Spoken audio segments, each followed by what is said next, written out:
வணக்கம் நேயர்களே. இன்னைக்கு நான் வீட்டில் சோளாபூரி செய்ய போகிறேன். சோளாபூரி என் மெத்தடில் நான் எப்படி செய்கிறேன் பார்ப்போமா வாங்க. பூரிக்கு 1/2 கிலோ மாவு எடுத்திருக்கேன் பார்த்துக்கோங்க. ஒரு 100 தயிர் எடுத்திருக்கேன். ஒரு 75 கிராம் ரவை எடுத்திருக்கேன். 2 ஸ்பூன் சீனி எடுத்திருக்கேன். தேவையான அளவு உப்பு. இப்போ மாவை சலிச்சு வச்சுருக்கேன். நான் ஏற்கனவே மைதா மாவை கொட்டிக்கிடுவோம்.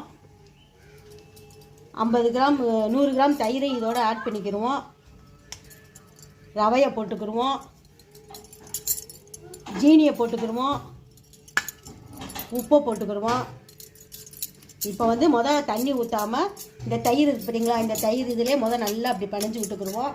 பிணைஞ்சிட்டு அதுக்கப்புறம் பத்தாததுக்கு தண்ணி தொளிச்சுக்கிடுவோம். தண்ணி தொளித்து மாவை பிசைஞ்சு ஒரு 1 ஹவர் ஊற வச்சுக்கிடுவோம்.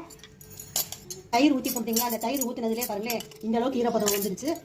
இப்படி பிணைஞ்சுக்கிறணும். பிணைஞ்சதுக்கப்புறம் தான் நம்ம அடுத்து தேவையான அளவுக்கு தண்ணி ஊற்றி பிணையணும்.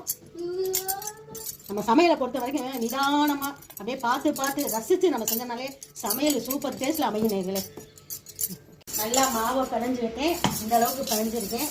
பிணைஞ்சிட்டு நல்லா ஒரு இட்லி துணி இருக்கு பார்த்தீங்களா, இருக்க தண்ணியில் புழிஞ்சிட்டு இப்படி போட்டு பொத்தி வச்சு ஒரு மூடி போட்டு நேர்களே 1/2 மணி நேரம் ஆயிடுச்சு. மாவை எடுத்துகிட்டேன். நான் மாவை எடுத்துகிட்டு நல்லா கத்தியில் நல்லா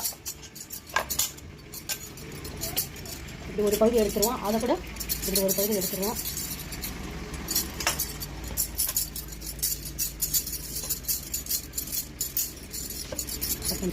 நல்லா ஏர் போகாமல் நம்ம எடுக்கணும், பால் எடுக்கணும். அதனால இப்படி உருட்டி வச்சுக்கிட்டு இந்த தயிர் தெரியுங்களா, இந்த அளவுக்கு இப்படி எடுங்களேன்.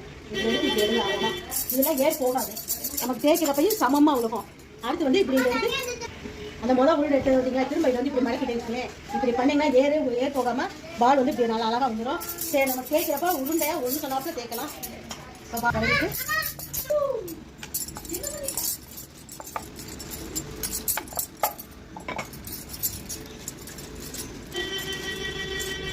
நம்ம தேய்ச்சோட பூரியை போட்டுருவோம்.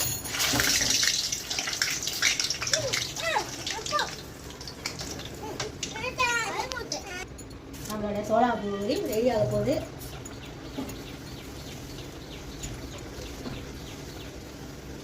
இது 4 பக்கமும் அப்படியே ப்ரெஸ் பண்ணிங்கனாலே அப்படியே புஷ்ஷுன்னு அப்படி எந்திரிச்சிருவாங்க.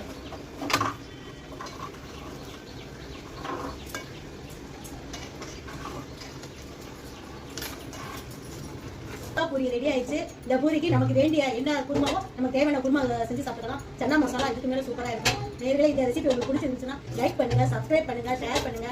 நன்றி, வணக்கம். நெக்ஸ்ட் வீடியோவில் சந்திக்கிறேன். Bye bye.